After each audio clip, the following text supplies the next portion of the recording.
All right, today we're talking about the second layer of the landscape painting. And the first layer, just as a reminder, is the desire to rob the canvas of its surface and provide a new surface for you to work on. And if you can see closely, you'll notice that each of these areas has a different application of paint, so that I have a different surface to this area, this area, this area, this area, and this area. And that's really the job of the first layer of painting, plus establishing a value for each of those, a light dark value for each of those shapes. So that's the job of the first layer. Now the second layer is to start to build your painting and play with palette. So in this case, I'm really just looking for the colors that will do the best to offset what I've got and bring me close to an image I'm comfortable with.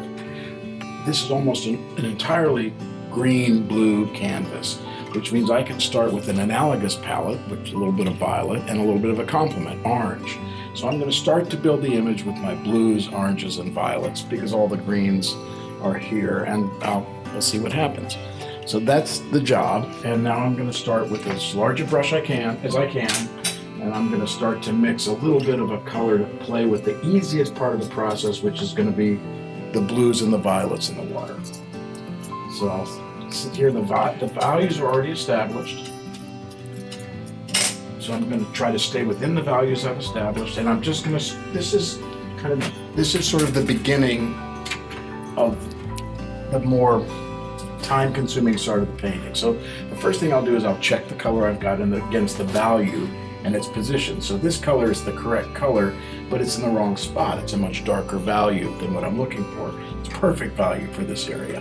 So I'm going to use the surface that I already created, and with an open stroke, I'm going to utilize that surface to pull some of this color down into and activate, and I'm not going to cover this work that I already did. I'm just going to let it shine through, and I'll come back and mix that same color up with a little lighter value, or brighter. Actually, brighter is a better word in this case. And I'll touch it again to see its position. Where does it belong? In this case, it's the right color, but it was in the wrong position up there. It's going to be fairly bright. So I'm going to start to build the surface. And no one's really going to see all that first layer. All they're really looking for now is this interplay of color.